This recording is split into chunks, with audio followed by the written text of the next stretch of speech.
Hello, everybody. Welcome to our May 4th special of the Hondos HoloNet show. May the 4th be with you all, and let's get right into it. So, we'll start off with just my general Star Wars ranking of every canon project that's out there. Only two not listed are Star Wars Outlaws and Jedi Survivor, which are Outlaws is the newer game that came out last August, if I'm not mistaken, and Survivor came out a few years ago, which I will be starting to play tonight. Okay, so at the bottom of my list, I have it right here. It's the Acolyte. Probably not really a surprise to anybody, but the Acolyte was awful. Besides the Stranger and Master Soul, I think those two characters had a better story. But besides that, it was an awful story. Lightsaber fights, whatever. Although the lightsabers look good, it it wasn't a good thing. Also, I'm sporting my Jedi Academy from Hollywood Studios robe today. Um, so part two, excuse me. Number 25 there, 26 overall. So that was 26. Number 25 is The Last Jedi. The Last Jedi, I do believe, is the worst Star Wars movie. I think Rise of Skywalker is just above it, which is my 24. But so I'll put those two together. So The Rise of Skywalker and The Last Jedi were both pretty bad Star Wars movies. But movies by themselves, they were fine. They were, it looked good. The CGI, the story was, if it was its own individual thing, the story was whatever. But as Star Wars movies, they're the bottom of the list. So after that, Star Wars Resistance, the animated show. I'm not finished with it, but I watched a decent bit of it. I don't think it's necessarily bad. I just think because it's based off of the sequels and it has that sequel feel to it, that it really is nothing special. So Resistance, the animation I'm not a fan of. The story is just okay, I guess. It's nothing great at all. So it's nothing special. Number 22, Solo. I As you'll see soon, I'm a big Han Solo fan. Uh that movie did not do him justice. That movie was really good for Lando. It portrayed Lando fantastically, and Childish Gambino as Lando was awesome. And I can't even say that Alden was a bad Han Solo. I just think the writing was bad. I think the story was bad. I think that it didn't really add anything to the greater Star Wars universe. So I think that could have been left out. I just don't think it's good. Number 21 is The Force Awakens. Uh, Definitely the best sequel, the best in the sequel trilogy from, the year 2015 to um or 2015 to 2020. Besides Rogue One, I think The Force Awakens had a really good start. I think it made some questionable decisions, but it's okay because when it first came out, it was like you have a whole story to build off of. You have three movies, and it went all the way till 2019. You could build off of it. They just didn't build off of it right, which does definitely put it lower down at my list. Um, so I had to put it really low down because of the follow up, but as a movie itself, it was a decent movie. So after that, we have Battlefront 2, the story alone, not the game, just the story of Battlefront 2, playing it. I don't know if it's technically considered canon. I consider it canon because it can be. It doesn't, really screw up anything that's already canon. Doesn't retcon anything. It is just a story that fits. It's just not with the characters we normally see besides Luke. The story was just a base okay story. Um, there's just so much better in the Star Wars universe that I had to put uh Battlefront 2 as far down as I did. That's really at the end of the day. So the next three, 18 through 16, are all the same series, type of series. 18 is Tales of the Empire. 17 is the brand new Tales of the Underworld, which we'll review in a little bit. And 16 is Tales of the Jedi. All three were great contributions to the Star Wars saga. Empire was a little bit weak compared to the other two, because Empire didn't really give compelling stories. Not that the stories itself were bad, but that I didn't really, I guess, care to see a whole Morgan Elsbeth 3 episode story arc. But we got it and it was okay. Tales of the Underworld, which I said again we'll review later, but it was a great three 2 separate story arcs, both great 6 episode 2 story arcs. Ventress was super interesting to see more. I still haven't seen the Bad Batch season 3. Um, so I'm getting into that. I'm only on episode 3, but I didn't get to see and I saw enough Ventress in Clone Wars, and now seeing her story build up into Tales of the Underworld, I am extremely happy for. Um, and then Cad Bane, I personally think that the Cad Bane arc was the weaker of the two, but I think seeing Cad Bane's origin story, excuse me, seeing his origin story was real interesting because I love Cad Bane as a bounty hunter. So I thought that was a great addition. And Tales of the Jedi, exploring my favorite Jedi, Qui-Gon Jinn and Count Dooku, I think that's just amazing. I will pay to see a whole show about that. And the little Ahsoka arc that they did, uh, I don't think we need an Ahsoka arc, but it did give a deeper dive into Ahsoka's character, and I really enjoyed that. I like to see where she comes from and her family and how they found out she was force sensitive. So Tales of the Jedi was the best. Underworld was right under that, and Empire was really right under because again, all 3 shows were fantastic. Above at number 15 is Star Wars Rebels. I'm a big Rebels fan. Kanan and Sabine used to be my absolute favorite Rebel. Then Ahsoka happened, and I wasn't, I didn't stay a fan of her as much. But all characters were great. The seasons, I don't think I was really bored through any season. Maybe the first one just in the intro, but Rebels always fascinated me. I still don't love the animation because it's not the Clone Wars with a Bad Batch, so understandable. But it great story. The animation means so little to me. Excuse me. So right above Rebels at number 14 is Obi-Wan. Super underrated show. I loved the Obi-Wan show. There were parts where I was like, wow, this just they could have done so much better. But I'm not the one. We need more Clone Wars. I personally believe that that story was enough to put it basically at the middle of the list. Kenobi really did bring out something for Star Wars fans from new and returning Star Wars fans, and it played with old characters like Obi-Wan and Anakin that everybody loves. So you can't go wrong with Kenobi. Right above Kenobi, like I said, only saw 2 seasons of The Bad Batch, number 13. Bad Batch is a super enjoyable show.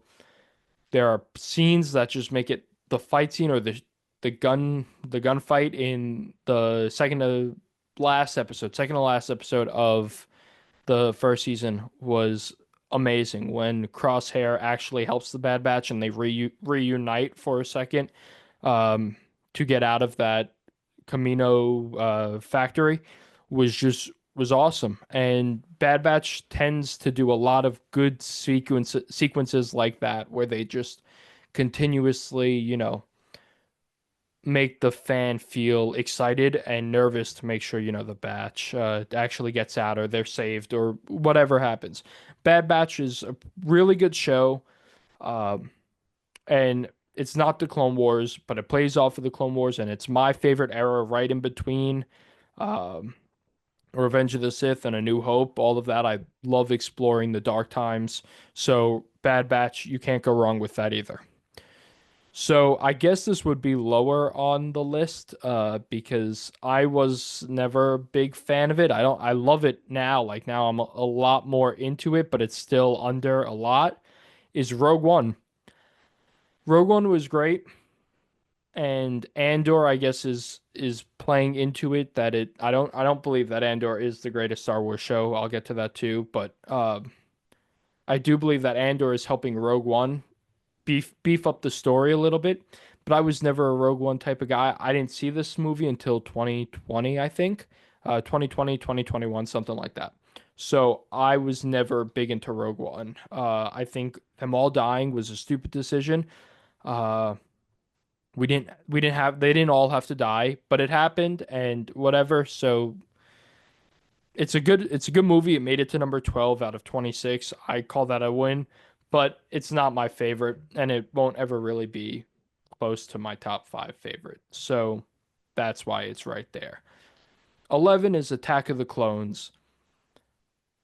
Super underrated Star Wars movie. Everybody is always like, "Oh, Attack of the Clones sucks. Attack of the Clones is this. Attack of the Clones is the weakest out of the original six." I do believe that it is the weakest out of the original six movies, but it's not bad. I mean, if you really watch it, it's slower than The Phantom Menace and Revenge of the Sith when it comes to action, but it's not a bad movie. I mean, the story's there.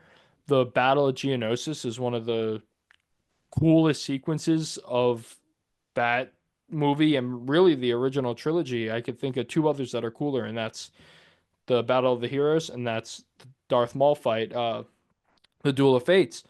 But other than that, I mean, the Battle of Geonosis is just cool, and getting to see all the Jedi in one arena fighting battle droids and monsters, and then the clones really appear for the first time to help, the Jedi. It's a cool sequence, and then the Count Dooku fight with Yoda and the Count Dooku with Anakin and Obi-Wan.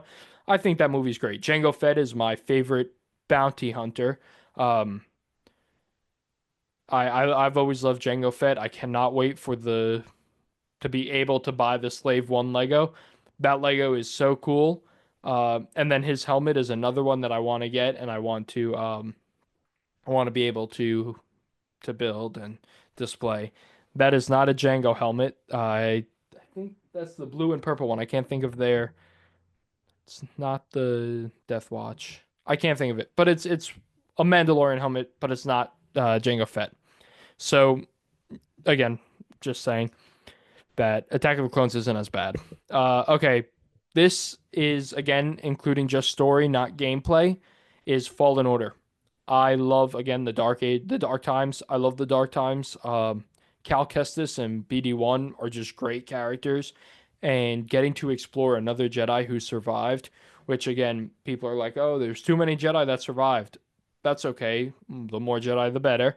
Um, so Fallen Order, you get to explore all that, and I really enjoyed, playing as Cal and learning. I'm sorry, I'm having mic difficulties today.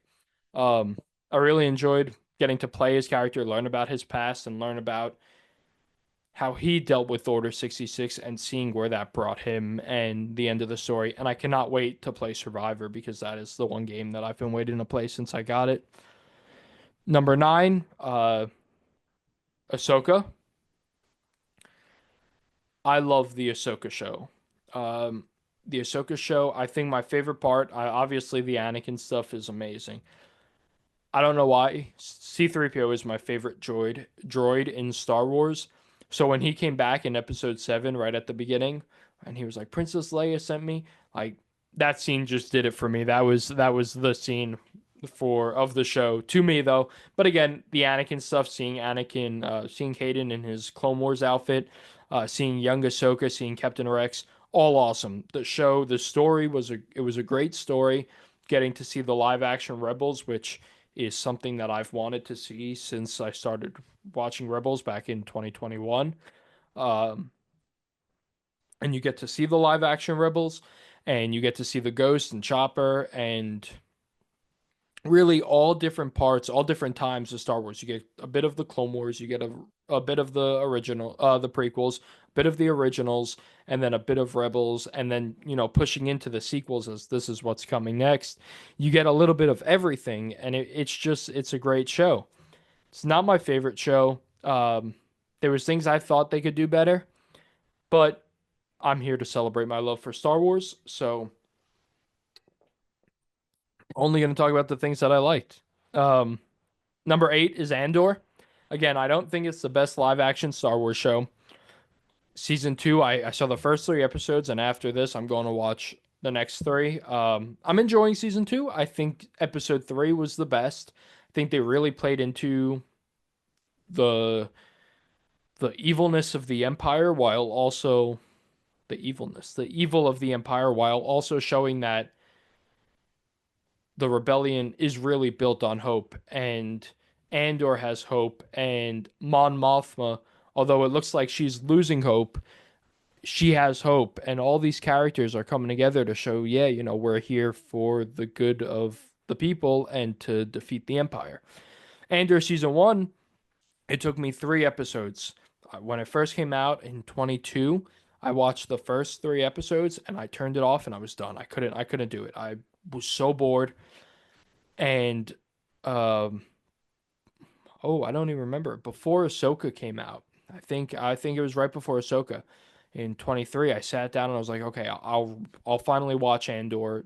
They're making a season two, so I'll watch it. It's Star Wars. I want to watch it. And I got past the first three. I rewatched the first three, and then I got to four, five, six, and then right after once four started, it just kept on getting better.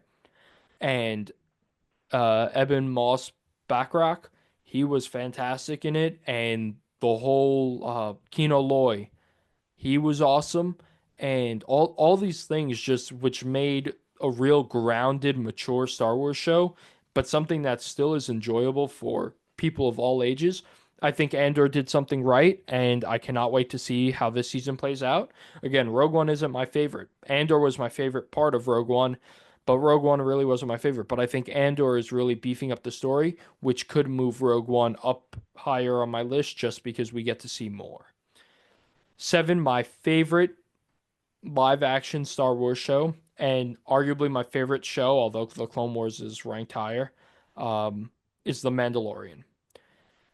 When The Mandalorian came out, I was not into Star Wars. I was into DC, I was into Marvel. This was, height of Endgame and all that was coming out, and The Flash and Arrow was coming out, so I was big into Marvel DC. I kind of lost touch with Star Wars a bit, and then COVID happened and The Mandalorian was coming out. So I didn't watch The Mandalorian until all of season one was finished. And then my father and I watched Mandalorian and I fell in love. And that grew my love for Star Wars even more than I already had it. Again, I was lost from Star Wars for a bit because they did the movies, which weren't the sequels, which weren't very good, and it wasn't as easy. I had the DVDs, luckily, for the first six movies, but it wasn't as easily accessible to just go and watch whatever Star Wars until Disney Plus came out. And then The Mandalorian was announced, it was released, and it was fantastic. And the first season, and then the second season, when Luke comes back, that is arguably the best hallway scene. And Mandalorian season two is the best thing that Disney Star Wars has ever done. I will stick to it. The Mandalorian season two is the best season of a Star Wars show that was ever from the Clone Wars to now. And The Mandalorian season two was the best thing that Disney has done for Star Wars. I I love the Man. Even season three, I know it's the weakest season, but just like Tales of the Empire, it could be weak and it could still be really good, and that's how I feel. I really enjoyed The Mandalorian season three, contrary to popular belief. The Mandalorian season three, I think is really good, and I will die on that hill. And I'm planning to rewatch The Mandalorian after I catch up on Andor. Um, yeah. So number six, Revenge of the Sith. Everyone's like, "Oh, the Phantom Menace is higher for you." The Phantom Menace did something for me that Revenge of the Sith didn't at when I was younger. But Revenge of the Sith, obviously the best prequel. It was the best prequel movie. There's no denying that. I just saw it in movie theaters recently, which I could add to the list of Star Wars movies I saw in theaters. Um, but man, Revenge of the Sith is a great movie. All the characters. I know it's a prequel and the dialogue isn't great. Shut up. It's awesome. The uh, the Revenge of the Sith, the Battle of Heroes is the best Star Wars lightsaber duel. It's again not my favorite, but it's the best lightsaber duel hands down. Palpatine versus Yoda, awesome. Kenobi versus Grievous, fantastic. All of it is just awesome. Now, I didn't know how I was going to bring this up, but I figured I'm talking about it. I wonder if Anakin just stayed in the council chambers, if they were going to grant him the rank of master, grant him the rank of master. I think the Jedi, it was so stupid. It should have been Mace Windu should have called up Yoda and Obi-Wan and said, "Okay, Obi-Wan, Yoda, me, Anakin, we're gonna go take down the Chancellor." Makes sense. Or even not Anakin, just the three of them. Instead, he brings three randos, and I know Eth Koth. I think that's Eth Koth. I know there's two that look exactly alike, but Eth Koth and Kit Fisto, and then Rando over there. Powerful Jedi. They're all Jedi Masters, Jedi Knights. I understand that, but you have three of the most powerful Jedi where you can just call Yoda, or you're Windu, and you could just call Yoda, and you could call Obi-Wan, because Obi-Wan by then has already defeat Grievous, and Yoda isn't really doing anything on Kashyyyk. He's just hanging out with Chewbacca and Tarful. So they fly out to Coruscant, and all four of them go in, and the Emperor would have been done.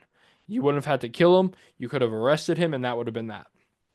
But no, Mace Windu was cocky. Mace Windu was arrogant. Mace Windu thought that there was no thing. One guy can't take on a whole four Jedi. One Sith can't take on four Jedi. Yet this one Sith took on a whole army uh, in the span of 20 years when Anakin was growing up. So, anyways, so there's a lot to talk about in Revenge of the Sith, and maybe one day we'll do movie breakdowns for each of them.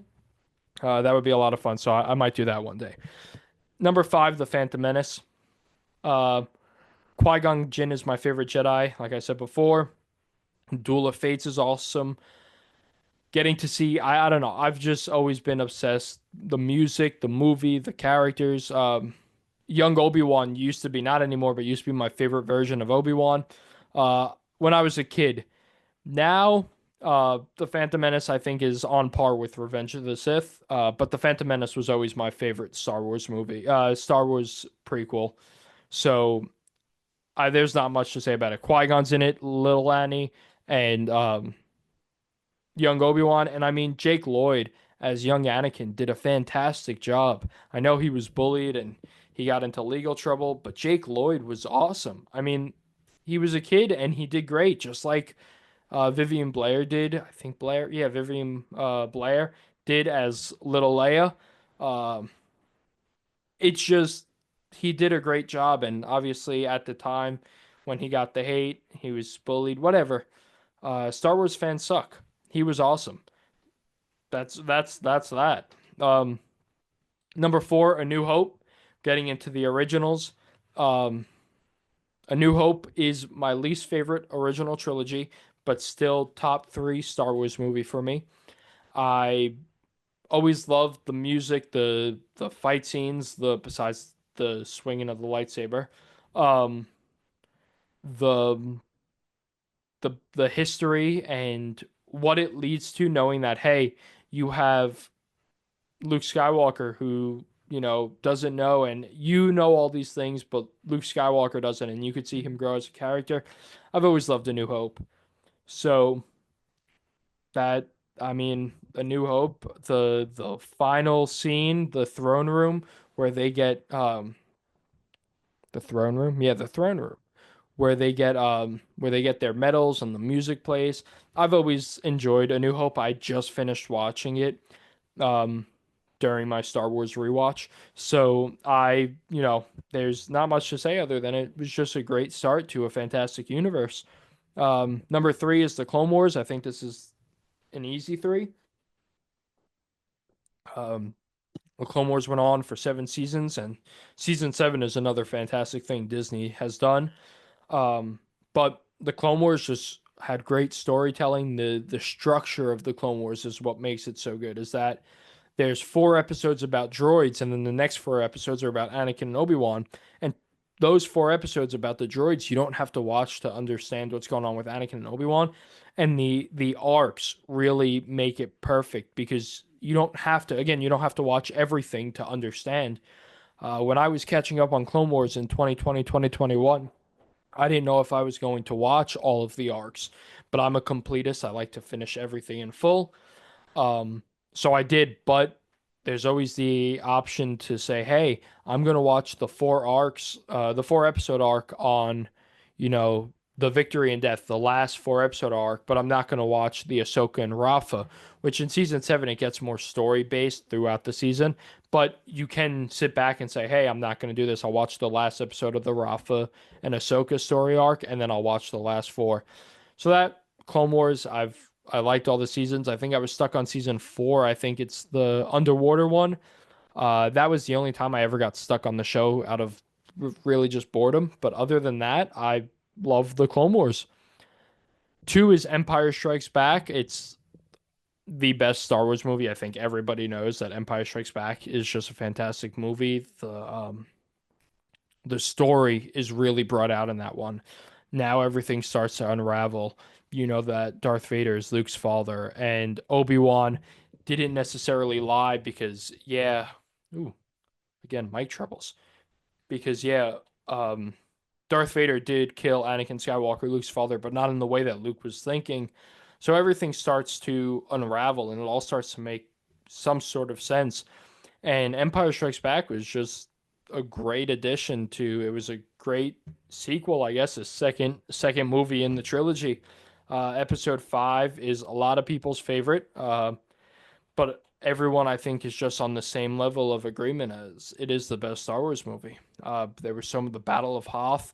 The CGI and the practical effects are just fantastic throughout it. So, and then my favorite, number one, Return of the Jedi.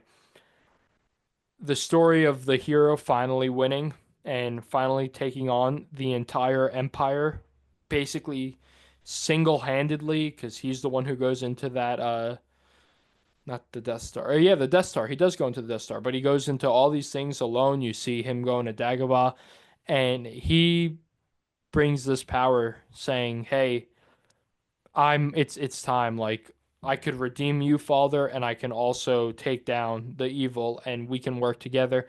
And that's what happens. And you see the Battle of Endor, which is my favorite end fight of any movie ever. Um, and Lando going into the Death Star with Nien Nunb blowing it up. There's just so many things that Return of the Jedi does. My favorite, I think, fight scene, individual, not end battle scene, not lightsaber duel, just my favorite scene is that first scene where they're at Jabba's not his palace, but his the sail barge, the Jabba sail barge, and they're throwing them into the Sarlacc pit, and Luke turns around and he holds on and flips over. That's the music, everything about that scene has always made it my favorite movie scene. And that lightsaber duel between Anakin, between Vader and Luke, fantastic. Everything about Return of the Jedi has always been just amazing, and that's why it will always be my favorite movie ever. Um, so with that down, I want to talk about just my top 10 favorite characters. And of course, I only did nine, so we'll do nine favorite characters. And this is really in no particular order until it gets to one and two, which are my top two favorite characters in that order. But these nine characters are high for me. Oh, I know who number 10 is. It don't matter. So yeah. So again, in no order, we have at the bottom, I just put Leia. Um, Leia is my favorite female Star Wars character. She always has been. Princess Leia. Just I always wanted to name my child Leia. Um, and that's just Leia has always been. She's a princess, and I mean her story and all the movies she was in has always been just great. So number nine. So that was 10. Again, this is in no order, so I just have them listed. Nine is Chewie. Eight is Cal. Seven is R2D2. Six is C3PO. Again, my favorite droid. I used to not be able to stand C3PO. It used to always be R2. Uh, but as I got older, I realized I love C3PO. Everyone's so mean to him for no reason. And that one scene in the trailer, it was in the movie as well, but that one scene in the trailer of Rise of Skywalker when he's sacrificing everything, his whole memory and everything from episode one all the way to episode nine to save the resistance and to save the galaxy. and he's never appreciated for anything he does because all throughout the first two trilogies and then including the sequel trilogy, he's just made fun of. He's called names. He's practically called useless, even though he's done countless things. He's never appreciated. So C3PO is he can know that I appreciate him and I love C3PO. So he is my favorite droid. And I'm looking over here because I started building my C3PO Lego. Only problem is it's 11 bags. I got up to bag 7 and it's missing the other one of this piece right here that goes right over here. And I was going to review this today. I was going to finish it over the weekend. I started it on Friday and I was going to review it, but but I'm not going to be able to because it's not done. So I have another Lego to review. But anyways, I will go into that a little more later. 5 is Luke. 4 is Anakin and Vader. I count them as the same, even though I do believe they are two completely separate characters. I count them for this purpose as the same. 3 is Obi-Wan. And then here are the two that matters, and I'll go a little bit why. 2 is Qui-Gon. My Instagram, my personal Instagram is Qui-Gon Vin. So I'm a big Qui-Gon fan. I never really cared. Like I said, young Obi-Wan was always my favorite of the Phantom Menace until I got older. And it was 2021 and I watched it again and Qui-Gon's wisdom and Qui-Gon's just natural born leadership, but also his rebellious side, because it's not really rebellious. The council tells him to do one thing. He's like, yeah, but I'm going to do it my own way and not follow the council's rule. I do believe that he would have been, and no hate to Obi-Wan, but he would have been a better master for Anakin. I think him and Anakin would have really, you see in the Phantom Menace that they have a connection and that it's a strong connection because I do believe that when Qui-Gon looks at Anakin, he sees a lot of himself inside of Anakin. And he's like, hey, if I train you, I can be a good mentor. And unfortunately, because of Darth Maul, it couldn't happen. But, Sabine is able to survive a lightsaber right into, she was upper stomach area. Qui-Gon can't because Disney doesn't know how lightsabers work, unfortunately. But again, love Ahsoka. Um, but Qui-Gon was always just smart. He didn't follow the rules to the T. He doesn't need the council's approval because at the end of the day, he knows that his way is better. And I've always loved Qui-Gon for that. So Qui-Gon is my favorite Jedi in the Star Wars saga and my second favorite character overall. And my favorite character has been my favorite character since I was a little boy is Han Solo. And this isn't I guess this is the reason Harrison Ford, this and Indiana Jones is my favorite actor.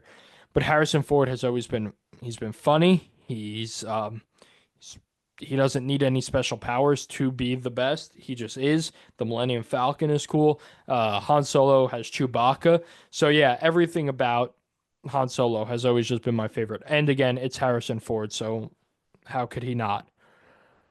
Okay, so with that down, I have just one more thing. I'll go into the Legos first. I have two more things actually. Um, I want to talk a little bit about this set because I started building this set on Friday, and about an hour after there's 11 bags. The bags are smaller, but about an hour I got to bag 7. And this may be my favorite Ultimate Collector Series Lego that I have, but also that I've seen ever because, and this isn't C3PO bias, but the attention to detail, excuse me, the attention to detail when it comes to 3PO himself. There are the little rods down here. I know this it's gonna look awful. I'm working on getting my camera fixed up and in a better position so it could connect and everything. So until then, though, this is what we got. The silver leg, fantastic little thing because it could have been all gold and that would have been awesome. But they added the silver leg and that's awesome. The whole oh wow, okay, I'm breaking it. Um, let's put that. I'll put that to the side for now, and I'll take that off. But what I do have built, the back side and the front side, a lot of the as one of the other Legos you'll see in a bit.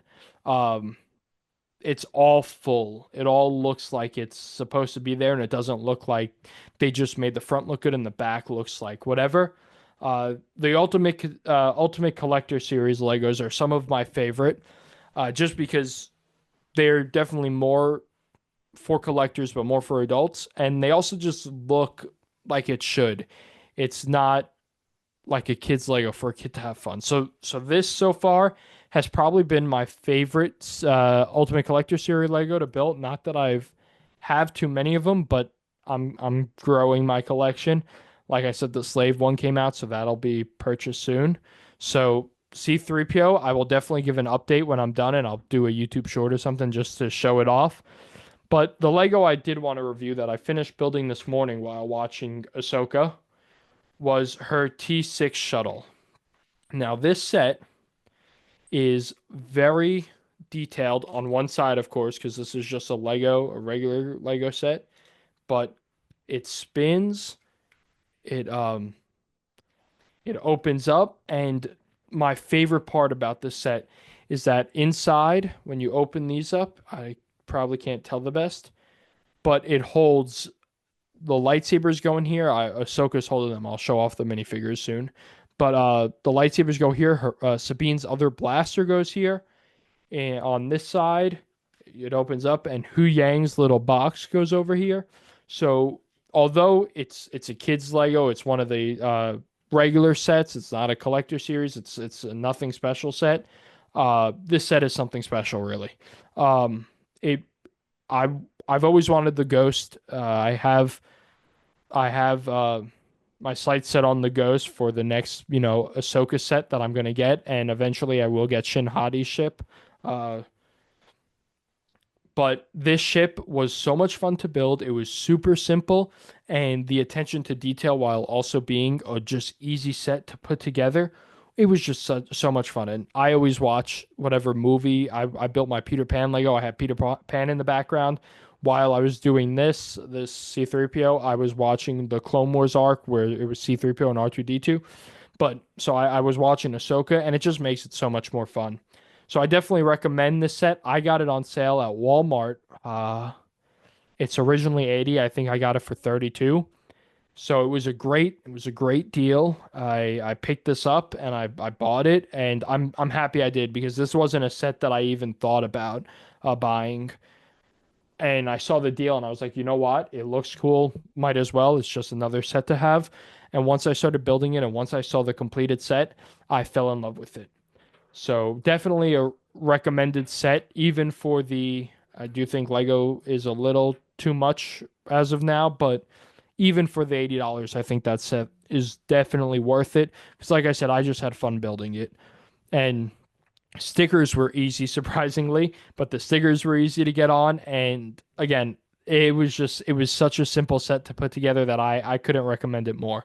It comes with four minifigures: Ahsoka with her white blades. It comes with Hu Yang.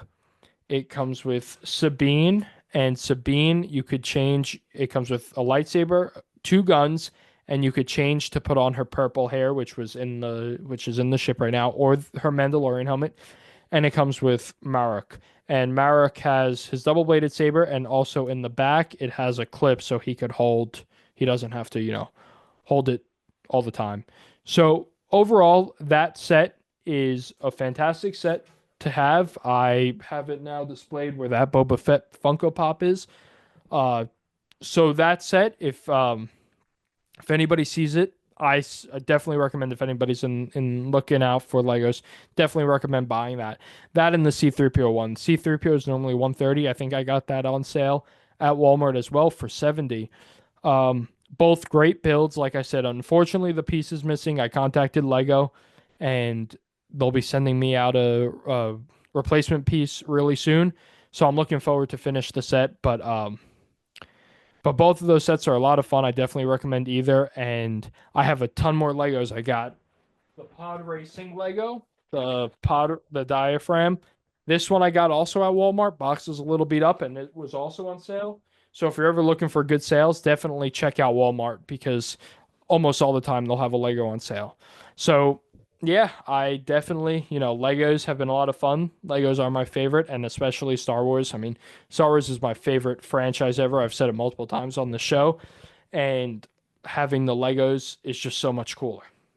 So the last thing I wanted to talk about was a lightsaber I have. I got it at Disney. Now, I know people like either Saber Theory or NeoPixel or a lot of these other Saber websites. And I've never had a Saber Theory Saber. I've never had a NeoPixel or any of those fancy ones. Right now, they're out of my budget. But the Disney ones, although they're cheaper, if you just look at the detail, this one, I had to choose this one because my Cal Kestis, my special one, is buried under all of my pops and my Legos that I'm getting another one of these glass cases to put on this side. So soon I'll be able to display a lot more. But the attention to detail on Disney Sabers, you turn it on and it lights up. And obviously, because this is Qui-Gon, it it'll be green. The whoops the sound on it is great. Again, I don't really know what a NeoPixel or Saber Theory Saber sounds like besides what I've seen searching on YouTube. And one day I do hope to get a Saber Theory because I think that Star Wars Theory has fantastic lightsabers. Um, but until then, I am sticking with Disney because they're just great displayable sabers. I mean, I don't walk around with my saber turned on. I really frankly don't walk around with my saber period, and I think we should normalize walking around with lightsabers, but I don't, not yet. But I think the saber, once it's you take out the blade and you hang it up on the wall with the blade in, blade out. If I could hang this up with the blade in and I turn it on, I'll leave it on all episode. Um, so I will always recommend Star Wars Disney lightsabers. I think that Disney does great, makes great lightsabers. I have the limited edition Cal Kestis. I got it at May the 4th Star Wars Celebration 2 years ago in Disney World. Unfortunately, I couldn't be there this year to get Balin Skulls and Shin Hadis. Um, but I will be there next year and I'll do things from there next year. But I love going to Star Wars Land for May 4th. I did it 2 years ago. Last year I didn't do it for did I say Disneyland or Disney World? Disney World. I love going to Hollywood Studios for May 4th. I did it 2 years ago. Last year, I think I went to Magic Kingdom May 6th or something like that. I didn't get to go on May 4th. And I didn't get to do Hollywood Studios.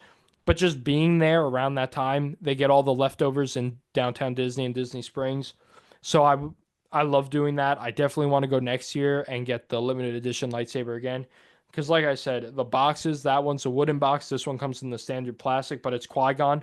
I got this for a holiday, not my birthday. I think it was Christmas. But maybe it was my birthday. I don't remember. But again, great, great lightsabers. They're weighted. They feel good. You could twirl them around. And building a lightsaber, which I don't have with me in the studio, but building a lightsaber at Disney was the greatest experience I've ever had. So I definitely recommend that if you ever go to either Galaxy's Edge, East or West, you definitely save up to do that and building a droid. I have my R2 66 over there. I built him myself. I picked him out. So much fun to do. Building a lightsaber and building a droid really enhanced the Star Wars experience at Disney World, and I'm sure it's the same at Disneyland. So if you're ever around, I definitely suggest you do that because again, if you're a Star Wars fan and as big as I am or not, if you're just a Star Wars fan, so much fun to do. So I definitely recommend that you check out Disney Sabers. You build a saber, you build a droid, uh, get the T6 Lego, get the C3PO Lego, and really just enjoy Star Wars today and every day. May 6th is May Revenge of the Sixth. So um, yeah, I definitely recommend that every May 4th you celebrate. I do it and I love it. But I just love Star Wars and I cannot wait for the future. I know our last real episode we covered Star Wars and I did not plan for that to happen. And I could have saved it for now, but it was just Star Wars Celebration was right there. And I will be going. I will halfway confirm that I'm going to Star Wars Celebration in 2027. For the 50th in Los Angeles. So I am excited and thank you guys for watching. And this is really it. May the fourth be with you all. Bye bye.